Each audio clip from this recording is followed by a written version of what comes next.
अस्सलाम वालेकुम नाज़रीन। प्रोग्राम आपकी आवाज़ इटली से मोहम्मद रफ़ीक साहब हैं हमारे साथ, चलेंगे उनके पास। जी अस्सलाम वालेकुम सर।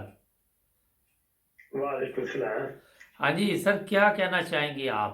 आपकी अभी कॉल आई थी, मैंने कहा सर आपके तासरात लें, क्या आपका ख्याल है आजकल के हालात पर? सर बात तो वैसे लंबी है लेकिन मैं इसको ना बहुत मुख्तसर करूंगा। जी।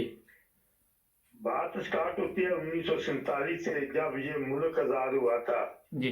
जी, जिसमें मेरे वालदैन भी जैसे जम्मू कश्मीर के महाजर थे।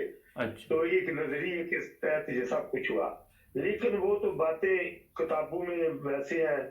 1977 से मैंने अपनी आंखों से जो देखा मैं उसके मतलब बात करूंगा। जी।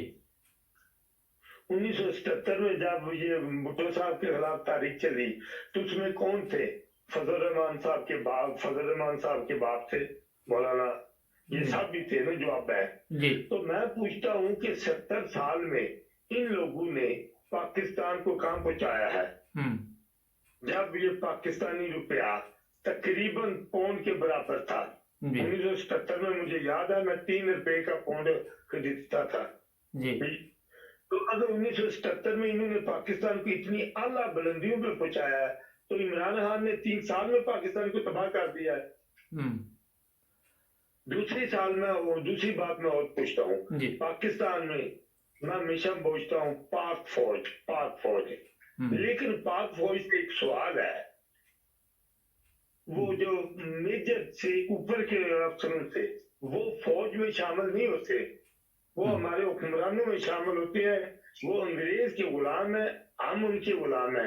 इसलिए कि अगर किसी मेजर को साद रफीक या ड्राइवर मारे तो वो बाजवा साहब अस्पताल में पहुंच जाते हैं। हम्म। तो जो गरीब लोग हैं उनको अगर कोई मारे तो ये जो बाजवा साहब हैं, जो ये फौजी अफसर है, इन्होंने तो हलफ उठाया हुआ है ना कि हम पाकिस्तान को अंदरूनी और बैरूनी मुश्किलात से खतरा से दफा करेंगे। तो हम्म। जब फौज का 70-80% खर्च होता है, तो अगर वो बदमाश हैं, वो लोग चोर डाकू हैं, तो इन्होंने हमारा क्या दफा किया है मजमूई तौर पर इन तमाम सालों में? कोई बात है, वो जो लोग आज जो मुल्क को संवारने के लिए कहते हैं कि मुल्क में बेरोजगारी, उन्होंने कारखाने अपने मुल्क में क्यों नहीं बनाए? वो दुबई में, सऊदी अरब में स्टील का कारोबार, इंग्लैंड में, वो इधर कर रहे हैं।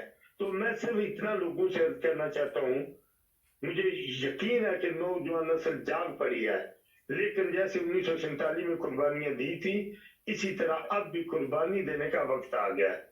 ये एक ही चीज हो सकती है, तख्त या तख्ता, या गुलामी या आजादी आने वाली नस्लों के लिए। हमारे लिए तो सिर्फ जदोजहदी है। मैं सिर्फ यही कहना चाहता कब हूँ। से इटली में है फौज सर से भी आप? अपील करना चाहता हूँ जी, कितने? फौज से भी अपील करना चाहता हूँ कि वो अपने नजरिए बदले। वो हमारे भाई जो मेजर, जो हवादार मेजर सिपाही कुर्बानी देने के लिए, वो तो ये जो जनरल वगैरह रिटायर हो जाए तो कोई ऑस्ट्रेलिया में चला जाए, कोई अमेरिका में पहले से ले ले। नहीं, ये हमारे साथ रहना सीखे। हम अगर इधर बाहर आए तो शौक से नहीं आए, इसलिए आए कि हमारा उधर वसाइल इन्होंने सब खर्च कर दी है कि उनसे ना तो हमारी तहफ़्फ़ुज़ है, ना हमारी कोई सहूलत है, ना कोई हमारे यही मैं सिर्फ अर्ज करना चाहता हूँ। अच्छा सर, ये बताइए कब से इटली में आप? मैं 1990 में इटली में हूँ। अच्छा, काफ़ी अरसा हो गया। तो ये मैं बताएं। 1900 जी जी। जी, जी, कुछ कहने लगे थे आप? मैं तकरीबन 35-40 साल से बाहर हूँ पाकिस्तान से। हम्म। तो आप जब बाहर के ममालिक को देखते हैं, फिर अपने मुल्क को देखते हैं, तो क्या सोचते हैं? क्या सोचना है, लोगों के आंसू रोते हैं। हम्म। किसी लिहाज से भी हम ना तो इंसानियत पे पूरा उतरते हैं, ना मजहब पे पूरा उतरते हैं। पूरा क्या, नजदीक भी नहीं जाते। पूरा उतरना तो दूर क्या लफ्ज है ना। हम्म। अच्छा, ये कि आने वाले दिनों में आप क्या देख रहे हैं कि किस तरफ हालात जा रहे हैं? आने वाले दिनों में पाकिस्तान के मतलब क्या देखना, ये तो बहुत मुश्किल है, लेकिन एक ख्वाहिश, ایک اپیل ہے خاص کر ان لوگوں سے جو طاقتور ہیں. دیکھو نا، پہلے بولا جاتا تھا یار وکیل کیا کرنا، جج خرید لیتے ہیں. یہ پاکستان کے ہر آدمی کی زبان پہ ہے. مجھے خوف آتا ہے کہ کہیں ایسا نہ ہو کہ یار کیا ہے، ملکوں کو کیا کمان کرنا ہے، کوئی میجر خرید لیتے ہیں، کوئی جنرل خرید لیتے ہیں، کوئی کرنل خرید لیتے ہیں، تو اس طرح پاکستان کے مختلف ٹکڑوں میں غلام ہو جائیں گے. چلیں، بہت شکریہ محمد رفیق صاحب، آپ نے کال صرف کی. اتنی اپیل ہے فوج سے کہ اپنے حلف کا غور کریں، اپنے حلف پہ، کہ ہمیں بیرونی اور اندرونی کیا ان کو نظر نہیں آتا. اسٹیل مل ایشیا کی سب سے بڑی اسٹیل مل تھی، اس کو برباد کر کے رکھ دیا ہے. کنہوں نے کیا ہے؟ وہاں کوئی کام کرتا ہی نہیں، ان کو نظر نہیں آتا. ویسے بولتے سی آئی ڈی ہماری تیز ہے، جو ایئرپورٹ پہ ہوتا ہے، جو تھانے میں ہوتا ہے، کیا سی آئی کرتی ہے؟ یہ کیسے ہمیں بتائیں گے؟ اب ملکوں کی جنگیں نہیں رہی.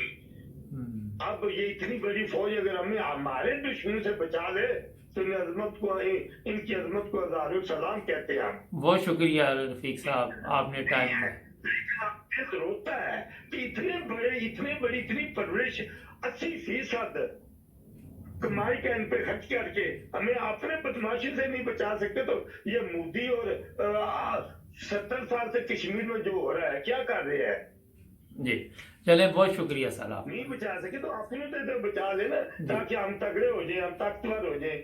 پھر مودی کے خلاف لڑ لیں گے، اپنے بھائیوں کی مدد کو بھی پہنچیں گے. جی بہت شکریہ سر آپ. ہمیں ہوپ ہے کہ آنے والے دنوں میں جو ہمارے سرمایہ ہے وہ بھی بیچ دیں گے.